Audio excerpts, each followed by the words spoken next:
Now is the best time to start your photography journey, and I really mean it. Today, for less than €1,000, you can get an absolute powerhouse of a camera and start your new hobby. Of course, good luck with the photo platforms nowadays, but it's completely different story. Let's talk about cameras. When I just started photography, there was nothing you could consider as good old cheap camera for the beginners. If you can afford more, you can get something like Sony a7 Mark III with a full frame and bunch of tech inside.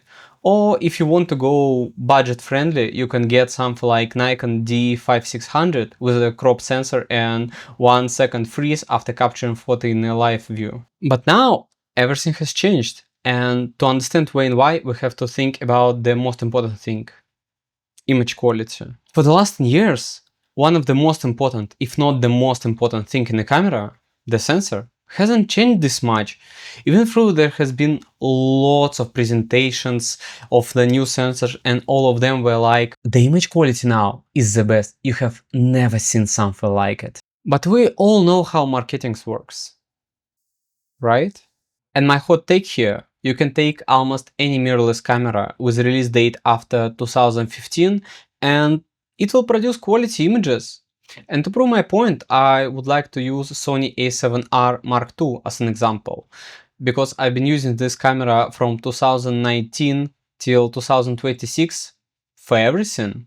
If you are not familiar with this camera, it was released in 2015 with a first full frame backside illuminated sensor and just killed the market for the mirror camera forever. It was a powerhouse with 42 megapixel sensor, 4K log recording, and all of the camera brands have to do something about it. So they started to modify their sensors as well. As the result, we get lots of different cameras with the same image quality. The photographers who inspired me were using this camera, and I felt like I need one for myself. And when I get it, oh boy, I spent all my free time just walking around the city and taking photos because I like this camera so much. But is it still relevant today? And the answer is simple. Why not? For an affordable price, you can get camera itself pairing to the good lens like I have here. It's 2470 from Zeiss. You can get an absolute beast to start your photography. Of course, this camera is not only available options on the market, but this is a camera that I can really recommend based on experience. I shot more than 50,000 shots with this camera, and when I switched to A7C II, the only thing that didn't change was an image quality.